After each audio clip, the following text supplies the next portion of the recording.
नमस्कार, news are देख रहे हैं आप और मैं हूं आपके साथ पूर्वी नेमा। बहुत स्वागत है आपका इस खास कार्यक्रम में। छत्तीसगढ़ में विधानसभा चुनाव के लिए अब ज्यादा समय नहीं बचा है। ऐसे में कांग्रेस ने विधानसभा चुनाव लड़ने की इच्छा रखने वाले अपने अपने नेताओं से आवेदन मांगे हैं। उम्मीदवारी की प्रक्रिया का आज अंतिम दिन है। लगातार हर विधानसभा क्षेत्र से कई दावेदार ब्लॉक कांग्रेस कमेटी को अपने अपने आवेदन दे रहे हैं। दावेदारी का आज आखिरी दिन है, जिसमें कौन कौन से दिग्गज नेता अपनी दावेदारी रखने वाले हैं और इस पर किस तरह की सियासत हो रही है, आज इसी पर हम खास चर्चा करेंगे। लेकिन उससे पहले देखिए रिपोर्ट। छत्तीसगढ़ में विधानसभा चुनाव की तैयारी, किसे मिलेगी और किसकी कटेगी टिकट। नंद कुमार साय ने भी पेश की दावेदारी। बीजेपी छोड़ कांग्रेस में शामिल हुए हैं साय। ब्लॉक स्तर पर गठित समिति करेगी नामों की अनुशंसा। 5 दावेदारों की अनुशंसा करेगी समिति। जिला स्तर पर होगा आवेदक का मूल्यांकन। मूल्यांकन के बाद जिला कांग्रेस करेगी अनुशंसा। जिला स्तर पर तय होंगे 3 दावेदारों के नाम। दावेदार को बताना होगा सामाजिक गतिविधियां। अंतिम सूची पर पीसीसी करेगी विचार। छत्तीसगढ़ में अब तक कई बड़े दिग्गज नेताओं के साथ दूसरे नेता भी अपनी दावेदारी कर चुके हैं। बीजेपी से पलायन कर कांग्रेस में शामिल नंद कुमार साय ने भी लेलूंगा विधानसभा से अपनी दावेदारी पेश की है। वहीं विधायक सत्यनारायण शर्मा ने इस बार चुनाव लड़ने से इनकार किया है। ऐसे में उनके बेटे पंकज शर्मा दावेदारी कर रहे हैं। एनएसयूआई अध्यक्ष आकाश शर्मा ने भी विधानसभा चुनाव के लिए अपनी दावेदारी पेश की है। आवेदन के आखिरी दिन को लेकर सीएम भूपेश बघेल का कहना है कि जो आवेदन करते हैं उन्हें पता रहता है कि जीतने वाला कौन है। उससे ज्यादा योग्य को टिकट मिलता है तो संतुष्ट हो जाते हैं और कम योग्यता वाले को मिलता है तो और भी संतुष्ट हो जाते हैं। नहीं, महत्वाकांक्षा बढ़ जाए क्या, जो योग्य है उसी को करेंगे। देखिए, जब अयोग्य व्यक्ति का चयन हो जाता है तो लोग फिर रिएक्ट करते हैं। जीतने लायक हो, वो खुद जानते हैं, जो आवेदन किए हैं वो जानते हैं इसमें से जीतने वाला कौन है, वो भी जानते हैं। और अपने से योग्य व्यक्ति के यदि मिल जाता है तो संतुष्ट हो जाते हैं। यदि कमतर को मिला तो फिर नाराजगी होती है। कांग्रेस में टिकट को लेकर दावेदारी पर बीजेपी चुटकी ले रही है। बीजेपी विधायक और पूर्व मंत्री ब्रजमोहन अग्रवाल ने कहा कि हम चाहते हैं कांग्रेस न केवल ब्लॉक स्तर पर बल्कि ग्राम स्तर पर भी दावेदारी करे। जब एक अनार होता है और सब बीमार होते हैं। वहीं रायपुर की दक्षिण विधानसभा सीट से दावेदारी को लेकर पूर्व मंत्री ने कहा कि कोई भी दक्षिण विधानसभा से दावेदारी कर सकता है। हम भी उनका हार पहनकर उनका स्वागत करेंगे। तो चाहते हैं कि ब्लॉक स्तर पर नहीं, उनको ग्राम स्तर पर आवेदन लेना चाहिए। वो जितने नीचे स्तर पर आवेदन लेंगे उतना ज़्यादा हमारे लिए अच्छा है। और जब एक अनार होगा और 100 बीमार होंगे तो फिर सब बीमार ही रहेंगे, अनार किसी को नहीं मिलेगा। अब देखने वाली बात यह होगी कि कांग्रेस के प्रत्याशियों के आखिरी आवेदन के दिन पर और कौन कौन से विधानसभा क्षेत्र से नेता अपना नाम सामने रखते हैं। या हो सकता है कि इस बार कांग्रेस भी नए चेहरों को प्रत्याशियों के रूप में मौका दे। ऐसे में प्रत्याशियों की सूची के साथ साथ पार्टी में कार्यकर्ताओं की नाराजगी भी सामने देखने को मिल सकती है। इस नाराजगी से कांग्रेस कैसे बचाव करती है, यह तो आने वाला वक्त ही बताएगा। कांग्रेस विधानसभा चुनाव में उम्मीदवारी के लिए प्रक्रिया का आज अंतिम दिन है और आज इसी मुद्दे पर करेंगे चर्चा। हमारे साथ कांग्रेस से ऋषभ चंद्राकर जी जुड़ चुके हैं। ऋषभ जी, आपका बहुत स्वागत है न्यूज आर पर। भारतीय जनता पार्टी से राहुल टिकरिया हमारे साथ जुड़ चुके हैं। सर, आपका बहुत स्वागत है न्यूज आर पर। हमारे साथ वरिष्ठ पत्रकार प्रकाश पुंज पांडे जुड़ चुके हैं। सर, आपका भी बहुत स्वागत है न्यूज आर पर।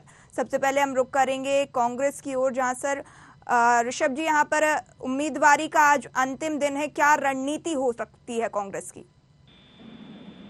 ये छत्तीसगढ़ में लगातार हमारे मुख्यमंत्री जी जैसा आप देखे होंगे, पहले उन्होंने ब्लॉक स्तर पर पाटन विधानसभा में अपनी दावेदारी प्रस्तुत की थी। उसी तरह छत्तीसगढ़ में जितने भी ब्लॉक हैं हमारे, उसमें जो भी दावेदार हो, कांग्रेस से चाहे छोटा से छोटा दावेदार हो चाहे बड़ा दावेदार हो, सबका सम्मान है, सब अपने दावेदारी प्रस्तुत कर रहे हैं। और ये सबसे बड़ा चीज है, महत्वपूर्ण चीज है कि हमारे डेमोक्रेटिक सिस्टम को दिखाती है। आप देखे होंगे कि भाजपा ने विक्टिम लिस्ट जारी कर दिया, और जिस 21 विधानसभा में जहाँ जारी किया है, वहाँ पे विधानसभा के जो भाजपा के दूसरे नेता है वो खुद बोल रहे हैं और नाराजगी दिखा रहे हैं कि हमसे पूछ लिया जाता है एक बार नाम, हम उनका नाम भी एग्री कर लेते, लेकिन हमसे पूछ लिया जाता, हमसे भी राय ले ली जाती, लेकिन किसी से भी राय नहीं ली गई। तो ये हमारा डेमोक्रेटिक सिस्टम को दिखाता है कि हमने अपने कार्यकर्ताओं से, एक लोगों से, जो जिसको लगता है कि मैं विधानसभा चुनाव लड़ सकता हूँ, उन्होंने भी दावेदारी प्रस्तुत की। और उसमें जो सीएम सर ने आज ही आपको जैसे वाइट दिया, आप सुने होंगे, कि जो उसमें सबसे मजबूत दावेदारों को उनको टिकट मिलेगा वो खुश होंगे, और बाकी जो है वो और डबल खुश होंगे कि उनको टिकट मिला, हम उनके लिए काम करें। तो ये सबसे पहले बात हमारे डेमोक्रेटिक सिस्टम को दिखाता है। इनके भारतीय जनता पार्टी की तरफ तानाशाह जो नरेंद्र मोदी जी बोल रहे हैं और अमित शाह जी बोल रहे हैं, उसकी तरह सिस्टम से चलने वाली पार्टी हमारी नहीं है, हमारा डेमोक्रेटिक सिस्टम को दिखाने और चलने वाली पार्टी है। ऋषभ जी, यहाँ पर विधायक सत्यनारायण शर्मा चुनाव नहीं लड़ने वाले हैं, उनके बेटे चुनाव लड़ रहे हैं, क्या कारण हो सकते हैं? जी, विधायक सत्यनारायण शर्मा जी काफी वरिष्ठ विधायक है, पुराने मंत्री रहे हुए, काफी ज्यादा एक्सपीरियंस उनको। अब एक उम्र की भी एक सीमा होती है, तो उम्र के ज्यादा तो देखते हुए हो सकता है वो न लड़ने का फैसला कर रहे हो। बाकी तो सत्यनारायण शर्मा जी के पुत्र हैं, उन्होंने लगातार वो पिछले 15-20 सालों से पार्टी की सेवा कर रहे हैं और एक मजबूत सिपाही है वो। तो आप देखोगे कि रायपुर ग्रामीण में आप कोरोना काल की बात कर लीजिए, तक कभी भी बात कर लीजिए, जब सेवा की बारी आई है तो हमेशा वो तत्पर रहे हैं और बहुत मजबूती से उन्होंने कांग्रेस के सिपाही होने का फर्ज उठाया है। तो वो दावेदारी सब करते हैं, अभी कर रहे हैं, पार्टी टिकट देती है, उसके बाद चुनाव लड़ते हैं, तो चल रहा है प्रक्रिया भी। जी ऋषभ जी, यहाँ पर किस आधार पर टिकट वितरण आपके द्वारा किया जाएगा? जी, ये हाईकमान का निर्णय लेंगे, जैसा किस आधार पर, लेकिन मैं छोटा सा कार्यकर्ता हूँ, मैं ये बताने वाला या बता पाने वाला। ऋषभ जी, हम आपके पास आएंगे, हम रुक करेंगे राहुल जी का। राहुल जी, यहाँ पर कांग्रेस आरोप लगा रही है कि भारतीय जनता पार्टी में लोकतंत्र खत्म हो गया है। देखिए, नमस्कार पूर्वी जी, आपको बता दूं, जो लोकतंत्र की दुहाई देने वाली कांग्रेस की पार्टी ऐसी पार्टी है जिसने लोकतंत्र की हत्या की, और ये लोकतंत्र की दुहाई देते हैं, अपने आप में दुर्भाग्यपूर्ण है। आप देखिए, ये जिस प्रकार से कह रहे हैं कि प्रत्येक कार्यकर्ता को आवेदन करने का अधिकार है, मगर इन्हीं के मुखिया और प्रदेश के मुख्यमंत्री भूपेश बघेल जी ने कार्यकर्ताओं को 2 भाग में बांट दिया। उन्होंने कहा योग्य और अयोग्य। मेरे ख्याल से कार्यकर्ता सभी योग्य होते हैं। ये योग्य और अयोग्य की बात करके अपने ही कार्यकर्ताओं के बीच में मतभेद बढ़ाने वाले मुख्यमंत्री जी को शायद ये समझ नहीं है कि कार्यकर्ता हर कोई योग्य होता है। और वही मुख्यमंत्री जी पहले बयान देते थे कि जो किसी पद में नहीं है, जो कभी चुनाव नहीं लड़ा है, एक सामान्य कार्यकर्ता भी आवेदन कर सकता है। तो क्या सिर्फ और सिर्फ ये दिखावे के लिए आवेदन किया जा रहा है? जब मुख्यमंत्री जी ये कह दें और कार्यकर्ताओं को ही 2 भाग में बांट दे कि योग्य और अयोग्य, ये अपने आप में संदेहास्पद है। आप देखिए, ये मुख्यमंत्री का जो विधानसभा क्षेत्र है पाटन, गृह मंत्री जी का क्षेत्र है, ऐसे कई मंत्रियों के क्षेत्र हैं जहाँ पे कार्यकर्ताओं ने वो आवेदन किया है। क्या वहाँ पे मुख्यमंत्री जी का या गृह मंत्री जी का किसी पार्टी सामान्य कार्यकर्ता को वहाँ पे टिकट दे सकते हैं? बिल्कुल नहीं दे सकते। सिर्फ और सिर्फ कार्यकर्ताओं को एक प्रकार से बहलाने का काम किया जा रहा है, और मुख्यमंत्री जी ने योग्य और अयोग्य करके ही अपने कांग्रेस के कार्यकर्ताओं को बांट दिया है। जी, अपना घर देख ले पहले, ये अपना घर बचा ले। जो 21 सीटों में दावेदारी, अरे भैया, हम अपने घर में योग्य और अयोग्य नहीं करते। अपना पूछिए कि इनसे हमारा प्रत्येक कार्यकर्ता योग्य है। चाय बनाने वाला भी प्रधानमंत्री बन के बैठा है। ये भारतीय जनता पार्टी की नीति और नीति है। नाराजगी तो दिखा रहे हैं। उनका पूछा गया था क्या? आप बताइए, उनको पूछा गया था क्या 21 सीट में आपने दावेदारी की है? किसी को भी पूछा गया था? किसी को भी नहीं पूछा गया था।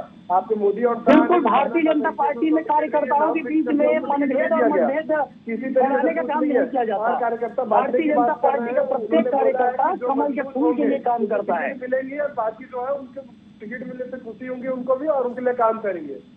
बांटने का काम आपको ये नहीं पता कि 21 जो टिकट होते हैं, लड़ाने का काम करते जो 21 टिकट घोषित हुए हैं, उसमें 5 जिला पंचायत सदस्य हैं, एक सरपंच को भी टिकट दिया गया है। काम कौन करते हैं? ये लोकतंत्र भारतीय जनता पार्टी के पास है। धर्म को लड़ाने की बात आपने योग्य अयोग्य में बांटने वाला काम भारतीय जनता पार्टी में नहीं होता है। सरपंच को भी टिकट दिया करती है, ये आप पूरी देश अच्छे से जानती है, अब देखते भी आई है इसको। तो आप इसकी चिंता मत करिए। 5 साल काफी घर में बैठिए आप, अब चुनाव का टाइम है, थोड़ा सा निकलिए और आप भी अपने कार्यकर्ताओं को साथ करिए और आइए। बिल्कुल बिल्कुल, आप देखिए सामान्य ठीक है ऋषभ जी, राहुल जी, हम आपके पास, ठीक है ऋषभ जी, राहुल जी, हम आपके पास फिर से आएंगे। ऋषभ जी, भारतीय जनता पार्टी का लोकतंत्र है। राहुल जी, हम आपके पास फिर से आएंगे। हम रुक करेंगे वरिष्ठ पत्रकार पंकज पुंज का, जहाँ प्रकाश पुंज जी यहाँ पर जो है ताम्रध्वज साहू वरिष्ठ नेता हैं, उनको भी यहाँ पर आवेदन देना पड़ा है। तो आवेदन की प्रक्रिया में सच में पारदर्शिता बरती जाएगी या फिर सिर्फ एक महज दिखावा है ये, क्योंकि मंत्री जी को तो टिकट वैसे भी मिलना है। देखिए, प्रश्न भी आपने किया और मुझे लगता है उत्तर भी आपने दिया जी। सबसे बड़ी बात है कि ये राजनीति जो है अभी इवेंट हो गई है जी। और पारदर्शिता दिखाने के लिए ये जो चीजें की जा रही है, मैं आपको बताऊं कि मेरे सोर्सेज के अनुसार कोई भी ग्राउंड लेवल पे ये जितनी भी मेहनत हो रही है, वो बीजेपी हो या कांग्रेस हो, टिकट जो है वो हाईकमान ही तय कर रहा है और उनकी टीमें अलग से सर्वे करके काम कर रही हैं जी। और उसके अनुसार टिकट का वितरण हो रहा है। ये सब फॉर्मेलिटीज है, ये तो इन फॉर्मेलिटीज में कुछ दम नहीं है और प्रभारी के पास जो रिपोर्ट जाती है दोनों ही दलों में, प्रभारी उन चीजों को हाईकमान के सामने रखता है। क्योंकि छत्तीसगढ़ की जो अभी चुनाव है ये बहुत ही अहम चुनाव है दोनों ही पार्टियों के परिप्रेक्ष्य पे। एक पार्टी को अपनी तार बजानी है और दूसरी पार्टी को 15 साल की सत्ता में काबिज होने के बाद अचानक 15 सीट पे आने के बाद ये जो एक इमेज स्थापित हुई है पूरे देश भर में कि रमन सिंह का फैक्टर नहीं चल पा रहा है, जबकि मोदी जी के आने के बाद से बीजेपी को सिर्फ बेनिफिट हुआ है, लेकिन मोदी जी के आने के बाद से छत्तीसगढ़ उनके हाथ से निकला है। तो ये एक बहुत बड़ा फैक्टर है छत्तीसगढ़ में बीजेपी के सामने, ये बहुत बड़ा चैलेंज है कि कैसे भी कुछ भी करके एन केन प्रचारें, क्योंकि राजनीति में हर चीज जायज होती है तो मानी जाती है, होती तो नहीं है, मानी जाती है और सारे हर घंटे इसमें यूज होता है। तो ये एक मुझे जो मेरा एंगल है, मुझे लगता है कि एक खानापूर्ति है और एक पारदर्शिता प्रदर्शित करने की एक कोशिश की जा रही है और अच्छी बात है। और जैसे बीजेपी ने भी इस पर एक इसके लिए कि ब्लॉक लेवल पे ही क्यों इन चीजों को ग्रामीण लेवल पे भी करना था, वहां से भी आपके प्रतिनिधि आ सकते हैं। तो और आपने भी एक अच्छी बात कही अंत में कि क्या मंत्रियों को के फॉर्म भरने के साथ जो दूसरे कार्यकर्ता फॉर्म भर रहे हैं, क्या उनकी टिकट पे मुहर लगेगी? बीजेपी प्रवक्ता भी इस बात को हाईलाइट कर रहे थे। तो मुझे लगता है कि ये फॉर्मेलिटी है, एक इवेंट है, क्योंकि देखिए राजनीति में हर चीज इवेंट हो गई है। अब मुझे एक चीज समझ में नहीं आती है कि एक ही पद पे काबिज व्यक्ति वो एक पद पे भी है, वो एक राजनीतिक पद पे भी है, संगठन में भी है और अब वो दावेदारी भी करेगा। तो क्या फिर कोई भी पार्टी हो, मैं किसी पार्टी की बात नहीं कर रहा हूँ, मैं इन जनरल बात कर रहा हूँ, क्या उसे भी वो लिफ्ट देगी? तो अभी चुनाव बहुत ही डिफिकल्ट हो गया है और महंगा तो हो ही गया है, लेकिन जनता का जो रुख है ना वो एकदम बदल गया है। जनता अब देखता है कि अपने प्रतिनिधि को देखना चाहती है कि कौन हमारे बीच में आता है, कौन हमारे मन को समझता है, कौन हमारे सुख दुख में साथ रहता है, कौन हमारे साथ खड़ा होता है और कौन हमारी जो समस्याएं हैं उनका निदान करता है। तो जनता मुझे लगता है कि जागरूक हुई है और जनता ये सब जितने भी पैरामीटर्स है, क्योंकि देखिए संचार क्रांति का जमाना है, आप लोग के चैनल के माध्यम से जन जन तक ये बातें पहुंचती हैं, तो जनता बहुत जागरूक हो चुकी है और स्मार्टफोन के जरिए आज गांव-गांव में नेटवर्क है, हर व्यक्ति के पास इंफॉर्मेशन पहुंच रही है कि कौन व्यक्ति, कौन सी पॉलिटिकल व्यक्ति क्या कर रही है और कौन सा राजनीतिक व्यक्ति क्या बयान दे रहा है। तो जनता बहुत चीजों को केयरफुली वॉच कर रही है। मुझे लगता है कि आने वाले जो चुनाव है वो वाकई मुझे लगता है कि कुछ अलग ही रूप में होगा, क्योंकि 75 पार का नारा कांग्रेस पार्टी दे रही है और बीजेपी भी अपने आप को कम बैक करती हुई करने का दावा कर रही है। पूर्व मुख्यमंत्री रमन सिंह ने भी कहा है कि हम संपूर्ण बहुमत के साथ सरकार बनाएंगे। तो आने वाला समय वाकई बहुत रोचक होगा और अगले 2-3 महीनों में चीजें बहुत साफ होती दिखी। जी चलिए हम रुक करेंगे ऋषभ जी का। ऋषभ जी, यहाँ पिछली बार जब टिकट वितरण हुआ था तो कुर्सियां तक टूटी थी यहाँ पर कांग्रेस में, तो इस असंतोष को अब आप कैसे हैंडल करेंगे? ये ऐसा कोई भी बात नहीं होने वाला है। हमारे प्रभारी सहयोग जी हैं, उनका काफी लंबा एक्सपीरियंस है। हमारे मुख्यमंत्री जी हैं, सारा कुछ सिस्टम से चल रहा है, डेमोक्रेटिक सिस्टम। जैसे आपको पहले ही बताया, सारे ब्लॉक स्तर पे आवेदन लिए जा रहे हैं, उसमें से सर्वे किए जाएंगे, पहले ब्लॉक स्तर पर, फिर जिला स्तर पर, फिर प्रदेश स्तर पर, फिर प्रभारी सारे उसको सर्वे करेंगे और जो मजबूत दावेदार होगा उनको टिकट वितरण में काम करेगा। सारा संतुलन में किसी भी तरीके का कोई ऐसा तथा ये चेहरा हमारी तरफ नहीं देखने को मिलेगा। बल्कि ये चीज तो आपको, ये क्वेश्चन आपको अभी भाजपा से करना चाहिए। तो इन्होंने 21 सीट का दावेदारी यहाँ पे लिस्ट नाम जारी करके किया है। उनके नाराज, उनके सारे 21 विधानसभा से जितने जो दूसरे और कैंडिडेट जिनसे वो नाराज है कि हमको क्यों नहीं पूछा गया, हमसे एक बार पूछ लिया जाता। तो हमारे तरफ ऐसा कुछ भी ऋषभ जी, लेकिन टिकट वितरण होगा तो कुछ लोगों में, कुछ नेताओं में असंतोष जाहिर सी बात है, स्वाभाविक बात है, देखने को मिलेगा। किस तरीके से आप इसको हैंडल करेंगे? जी वो हमारे सीनियर नेता है, सारा रणनीति बना हुआ है कि किनको टिकट देना है और किनको टिकट अगर नहीं मिल पाती किसी रीजन से वहाँ पे, तो फिर संतुलन कैसे बैठाना है, क्या है, कैसा है, वो सारे हमारे सीनियर नेता है, इनके लिए रणनीति बनी हुई है। वो उसके तहत सारा कुछ किसी भी तरीके का ऐसा घटना नहीं देखने को मिलेगा।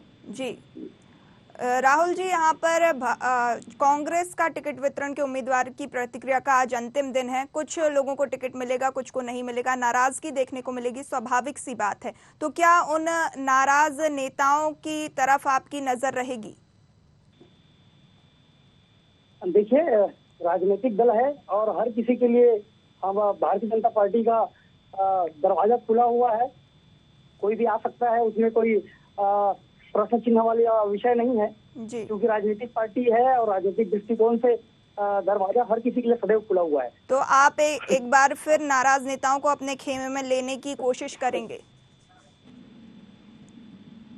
अपने नेता इनके पास होते ही नहीं, नेतृत्व करता आप देखेंगे तो यही तो काम करते हैं आप। देखिए, मैं आपको बता दूं क्या किया, कांग्रेस के ही महाराष्ट्र समाज के धर्मगुरु देख लीजिए, कांग्रेस पार्टी में थे गुरु बालक दास जी, आज उन्होंने भारतीय जनता पार्टी की सदस्यता ली। पहले और कहीं थे, भारतीय जनता पार्टी के नीति और नीति से प्रभावित होकर बात कर रहे हैं, उन्होंने परिवार सहित भारतीय जनता पार्टी की सदस्यता ग्रहण की है। इसके अलावा पूर्व में भी मुख्यमंत्री अनुज शर्मा, पद्म विभूषण, बहुत सारे कलाकारों ने भारतीय जनता पार्टी की सदस्यता ग्रहण की। IAS में भारतीय जनता पार्टी का सदस्यता लिया, भारतीय जनता पार्टी की नीति और नीति से प्रभावित होकर उसको भी शुभेंदु अधिकारी को लाया। ये सब चीजें बता दीजिए आप बता दीजिए। ये तो जैसे यहाँ आए थे वैसे वहां चले गए। अरविंद नेता को भी ले लीजिए, वो भी लाइन में ही आपके। इनके जाने से कोई फर्क नहीं पड़ने वाली कांग्रेस पार्टी को जी। ये किस मतलब के लिए थे, जनता ने देख लिया, मतलब के लिए थे अपने। इनका मतलब नहीं हुआ, कार्यपूर्ति नहीं हो तो चले गए। ये अच्छी बात है, ऐसे जो कार्यकर्ता है जी, बोल लीजिए, उसके बाद ही मैं बोलो आप। जी बोल दिया मैं, बोलिए आप। जी मैं आपका जवाब दे रहा हूँ, बोल नहीं रहा हूँ। राहुल जी, आपका कहना है कि सब भारतीय जनता पार्टी में शामिल हो रहे हैं, तो फिर नंद कुमार साहब वरिष्ठ नेता थे भारतीय जनता पार्टी के, उन्होंने कांग्रेस की सदस्यता ग्रहण किया, क्या कहना चाहेंगे आप? जी आपको बता दूं, जिस प्रकार से नंद कुमार साहब क्या कारण हो सकते हैं उनके भारतीय जनता पार्टी को छोड़ने के? बिल्कुल, भारतीय जनता पार्टी ने नंद कुमार साहब जी का पूरा सम्मान किया, प्रत्येक पद उनको मिले। उसके बाद भी वो क्यों कांग्रेस छोड़ के गए, उनका कांग्रेस में गए, उनका व्यक्तिगत मामला रहा। आप देखिए, जब राष्ट्रपति जी वोट मांगने के नाम से श्रीमती द्रौपदी मुर्मू जी छत्तीसगढ़ आई थी, तो नंद कुमार साहब जी उनके साथ में कांग्रेस के सांसद और विधायकों से संपर्क किए और राष्ट्रपति पद के उम्मीदवार से कांग्रेस के विधायक और सांसद के दल ने मिलने से मना कर दिया।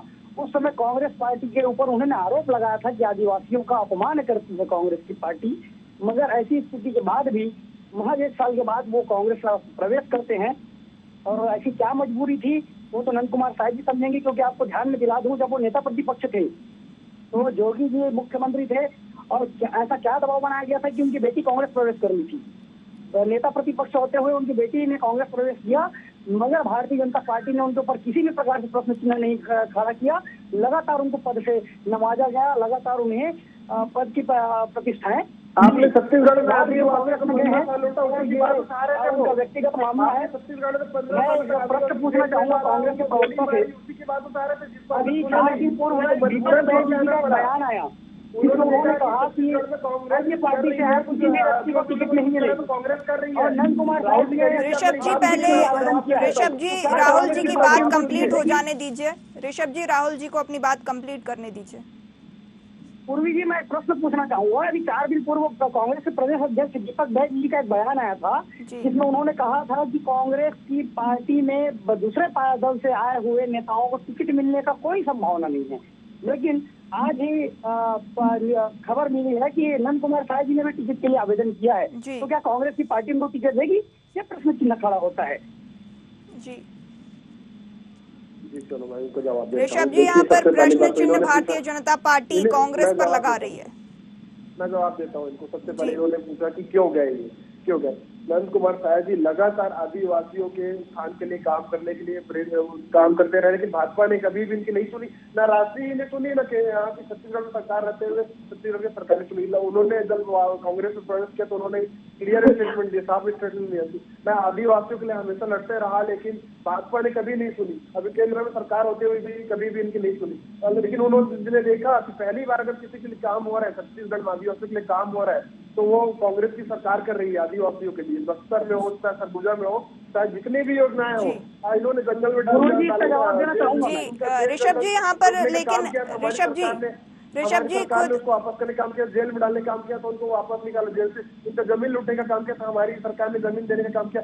फर्जी एनकाउंटर किया करते थे। तो नंद कुमार जी ने ये देखा और समझा। लेकिन ऋषभ जी, नंद कुमार साय खुद कई बार ये गंभीर आरोप लगा चुके हैं कांग्रेस पर कि उनकी बेरुखी रहती है, आदिवासियों के प्रति अपमान करती है कांग्रेस पार्टी जो है आदिवासियों का। फिर क्या कारण लगा है? बिल्कुल कभी नहीं। मैं पहली बार आपसे सुन रहा हूँ। अगर एक चीज अगर आप मेरे को दिखा दे तो मान लूंगा मैं। उन्होंने क्लियर बोला है, जब ज्वाइन किया कांग्रेस पार्टी तो उन्होंने क्लियर बोला है कि मैं सिर्फ और सिर्फ यहाँ पे छत्तीसगढ़ में आदिवासियों का जो है नेकी की है 15 साल की उनकी रमन और 9 साल उनकी सरकार ने। तो फिर उसके बाद तो फिर आप सुनिए आप मेरी बात सुनिए। वो पहले आप बताएंगे, मैं थोड़ी ना बताऊंगा। बिल्कुल सुन रहा हूँ, बिल्कुल सुन रहा हूँ। पर आरोप नहीं लगाया उसके पहले, आदिवासियों के लिए उसके पहले आरोप नहीं लगाया कभी। जो भी बोले पॉलिटिकल वो व्यू होती है, आप भाजपा के कांग्रेस के वो होती होगी जो भी होती है, लेकिन कभी भी उन्होंने ये नहीं बोला कि छत्तीसगढ़ में हमारी सरकार ने आदिवासियों के लिए काम नहीं किया, उनके लिए योजना नहीं बनाई है। बहुत अच्छा काम किया उन्होंने, यही बोला। और इसी को देखते हो कांग्रेस पार्टी में आया है और चुनाव लड़ने के बाद जहाँ तक ये कर रहे थे उनके। तो देखिए यहाँ पे हर एक कार्यकर्ता का अधिकार है कि वो अपने ब्लॉक अध्यक्ष को आवेदन दे सकते हैं। पार्टी डिसाइड करेगी उसके बाद कि किसको देना है, किसको नहीं देना, कौन मजबूत है, कौन क्या है व्यू। वो सीनियर नेता हमारे जो पर्यवेक्षक है और प्रभारी वो डिसाइड करेंगे। तो राहुल टिकरिया जी, आप अपना घर में टेंशन लीजिए। आपको तो नहीं पूछा जा रहा है। मैं तो मानता हूँ कि आप भी बहुत अच्छे दावेदार अपने क्षेत्र से भाजपा से हो सकते हैं, लेकिन आपको नहीं पूछा जा रहा है। आप उसकी टेंशन लीजिए। 5 साल बहुत खाली बैठ लिए, बहुत संघर्ष कर लिया आप अकेले। आपके वो कार्यकर्ता तो कभी किया नहीं, लेकिन मैं आपको देखते रहता हूँ क्योंकि मैं आपको सब बैठते रहता हूँ। तो आपको नहीं पूछा जा रहा है। धन्यवाद जी, इतना चिंता करने के लिए आपका बहुत बहुत धन्यवाद। आप जाके कर लीजिए, आप अपने जाके कर लीजिए। भारतीय जनता पार्टी चिंता कर रही है। आपकी तरह नहीं। अमित शाह और प्रधानमंत्री मोदी जी लोग यहाँ पे हमारी तरह सबको पूछा जाता है। और आप ये देखिए सरला को सरिया जी को टिकट दिया, किस तरीके से विरोध हो रहा है सरायपाली विधानसभा में। आप देखिए, है ना, ये हर जगह चल रहा है। ये सिर्फ यहीं पे ही नहीं, सब जगह चल रहा है ये। तो आप इसका जवाब दीजिए राहुल टिकरिया जी। पहले हमारी पार्टी लोकतांत्रिक तरीके से कर रही है और सब सुन के चल रही है। हर एक का सम्मान है। जवाब ले लेते हैं। राहुल जी बताइए। देखिए, सबसे पहली बात तो कांग्रेस के प्रवक्ता जी बार बार ये आरोप लगा रहे हैं कि यहाँ पर विरोध है, वहाँ पर विरोध है। देखिए, 21 जो टिकट जारी की है भारतीय जनता पार्टी ने, उसमें 5 जिला पंचायत सदस्य और 1 सरपंच, मतलब 6 पंचायत प्रतिनिधियों को स्थान मिला है। तो ग्राउंड लेवल से कार्यकर्ताओं का चयन किया गया है।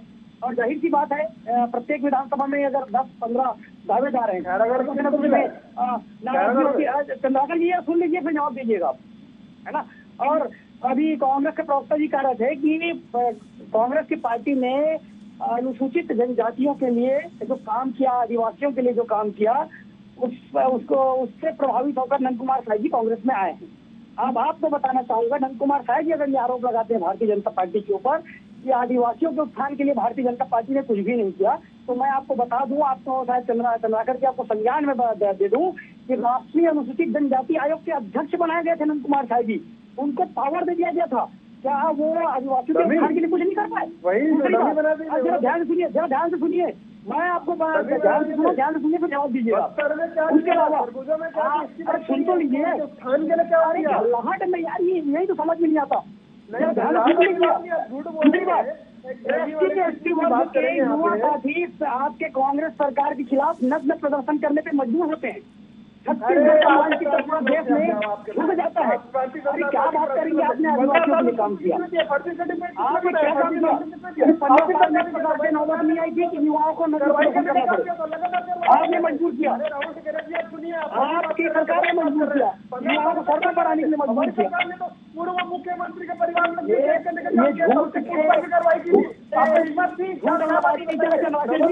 जनता समझ में चला है आपके घोषणा पत्र रीजन है, जनता समझ एंकर इनको पूछिए, ये कभी भी अजीत जोगी के परिवार अजीत जोगी के खिलाफ कार्रवाई क्यों नहीं की? उससे इनका सीधा आंसर मिल जाएगा कि 15 साल तक इन्होंने सिर्फ उनको पालने पोसने का काम किया। अरे जो कार्रवाई जो यहाँ पे आप एसपीसीओ की बात कर रहे हैं, ये तो इनके प्रारंभिक लोग थे, हमारी सरकार ने तो कार्रवाई करने का काम किया, इसमें नहीं किया। 15 साल तक तो आपने उसको संडे बस्ते में डाल के रखा था, हमारी सरकार ने कार्रवाई करने का काम किया। आधे लोगों से आपने कार्रवाई करने का काम किया, तो रेणु जोगी जी किस पार्टी में? आपने क्या किया बताइए ना, रेणु जोगी जी किस पार्टी में? बताइए राहुल टिकैत, रेणु जोगी जी किस पार्टी में हो, किस पार्टी में मिले थे? राहुल टिकैत आप बताइए, आपने देखा ऋषभ जी, राहुल जी यहाँ पर, ऋषभ जी, राहुल जी यहाँ पर समय की कमी है, अपनी बात संक्षेप में कहेंगे तो ज्यादा बेहतर होगा। हम रुक करेंगे इसी के साथ वरिष्ठ पत्रकार का। सर, यहाँ पर प्रदेश कांग्रेस की जो अध्यक्ष हैं, प्रभारी हैं जो कुमारी सैलजा, उन्होंने ये बोला है कि सिफारिश जो है यहाँ पर नहीं चलेगी, तो क्या कांग्रेस इसका पालन कर पाएगी? देखिए, सब सोशल लाइफ में और सामाजिक पटल पे ये सब चीजें बोलनी पड़ती है। अब क्या वो बोलेंगे कि सिफारिश चल जाएगी? वो तो यही बोलेंगे ना कि सिफारिश नहीं चलेगी। एज ए जिम्मेदार पद पे वो हैं और उनके ऊपर बहुत बड़ी जिम्मेदारी है, तो उनको तो ये सब बोलना ही है। दूसरी बात क्या है कि नंद कुमार साय की लोग बात कर रहे थे, नंद कुमार साय ने अभी आज उन्होंने भी अपना फॉर्म भरा है और उन्होंने भी आपके प्रोग्राम में ही स्टार्टिंग में बताया जा रहा था कि उन्होंने एक विधानसभा से लैलोंगा से अपना आवेदन दिया है। देखने वाली बात है कि अब नंद कुमार साय को टिकट मिलेगी कि वहाँ की जो पुराने कर्मठ कांग्रेसी हैं उनको टिकट मिलती है, और अगर उनको टिकट नहीं मिलती है तो फिर वो क्या करेंगे, उनका क्या एक्शन रहेगा, क्या मॉडल ऑफ ऑपरेंडी रहेगा। तो ये राजनीति छत्तीसगढ़ का, मैं आपको पहले ही बोल रहा हूँ, छत्तीसगढ़ की राजनीति इस बार पूरे देश का फोकस है छत्तीसगढ़ पे। छत्तीसगढ़ का 2018 का चुनाव भी ऐतिहासिक रहा है और ये वाला चुनाव भी 2023 का चुनाव भी यादगार रहेगा, क्योंकि इस बार विपक्ष जैसा दिखा नहीं पिछले 4.5 सालों में, और कांग्रेस के पास इतने ज्यादा विधायक हैं, जरूरत से ज्यादा विधायक है कि वो सबको संतुष्ट नहीं कर पाई। अब देखने वाली बात है कि जिन लोगों का अगर वो टिकट काटती है, 72 के 72 में से अगर किसी न किसी का टिकट कटेगा, तो इसका मतलब वो क्या कांग्रेस की एंटी काम करेगा या वो वाकई उस प्रत्याशी को सपोर्ट करेगा, ये देखने वाली बात होगी। कई लोग कहते हैं कि टी.एस. सिंहदेव को जो डिप्टी सीएम की बात, डिप्टी सीएम का पद दिया गया तो उन्हें सीएम बनाना था, ऐसी सरगुजा क्षेत्र से रह रहे की आवाजें आती रहती हैं, तो वो भी एक फैक्टर होगा। अरविंद नेताम ने पार्टी से इस्तीफा दिया है और वो सर्व आदिवासी समाज के बैनर पे उन्होंने भी बहुत सारे आरोप लगाए हैं, वो भी चुनाव लड़ने वाले हैं, वो भी एक बड़ा फैक्टर होगा। तो बहुत सारे फैक्टर होंगे। सीडब्ल्यूसी में ताम्रध्वज साहू और फूलो देवी नेताम को ही क्यों जगह दी गई, ये भी एक मैटर है। तो बहुत सारी चीजें रोचक होंगी। देखने वाली बात है कि दिसंबर में जब नई सरकार छत्तीसगढ़ को मिलेगी तो उस समय रूपरेखा कैसी होती है। कई लोग ये भी कह रहे हैं कि पोस्ट इलेक्शन भी बहुत सारी रणनीतियां तय होंगी कि सामूहिक नेतृत्व में क्यों चुनाव लड़ा जा रहा है, मौजूदा सीएम के नाम पे क्यों नहीं लड़ा जा रहा है, उधर रमन सिंह के नाम पे चुनाव क्यों नहीं लड़ा जा रहा है जब 15 साल उनके नाम पे चुनाव लड़ा गया। ऐसी बहुत सारी बातें जो है वो दोनों ही पार्टियों में रह के चल के आ रही हैं और ये अच्छी, ये स्वस्थ राजनीति की पहचान है कि समाज में, प्रदेश में युवा इन बातों पे चर्चा कर रहे हैं। और जब राजनीतिक चर्चाएं होती हैं तो कहीं न कहीं उसका जो रिजल्ट होता है, क्योंकि लोग सोच समझ की जनता वोट देती है और उसका रिजल्ट जो है वो पॉजिटिव आता है। ये सकारात्मक पहलू है, इसे सकारात्मक लेना चाहिए और राजनीतिक चीजें राजनीतिक तक ही सीमित रहनी चाहिए। वो निश्चित रूप से मतभेद बन के कभी ना उभरे, क्योंकि कल को चल के कोरोना जैसी चीजें दोबारा आ जाएंगी और उसके बाद हमें सिर्फ एक साथ ही रिएक्ट करना पड़ता है। अभी दोनों प्रवक्ता एक दूसरे की बहुत तारीफ करे तो मुझे देख के बहुत अच्छा लगा। दोनों युवा हैं और दोनों एक दूसरे पे कितनी बारीक नजर रखे हैं। तो कभी भी ये ऐसे ही कॉपरेशन से ही काम चलना चाहिए। छत्तीसगढ़ बहुत सुंदर है, इसलिए कहते हैं छत्तीसगढ़िया सबले बढ़िया। छत्तीसगढ़ की जनता, छत्तीसगढ़ का एक एक नागरिक बहुत प्यारा है और बहुत सोच समझ के वो अपने मतों का उपयोग करता है। और मुझे लगता है कि इस बार लोग जाति धर्म के ऊपर उठ के अपने विकास के लिए वोट करें तो ज्यादा बेटर रहेगा। जी, चलिए, समय की कमी के चलते हम अपनी चर्चा को यहीं विराम देंगे। आप सभी मेहमानों का चर्चा में जुड़ने के लिए बहुत बहुत शुक्रिया। तो देखिए, हमने चर्चा करी कि विधानसभा चुनाव के मद्देनजर जो है कांग्रेस की उम्मीदवारों के लिए प्रक्रिया का आज अंतिम दिन है और इसका कितना असर अब विधानसभा चुनाव में देखने को मिलेगा ये तो आने वाला वक्त ही बताएगा। इसी के साथ आप बने रहिए न्यूज़ आर के साथ। नमस्कार।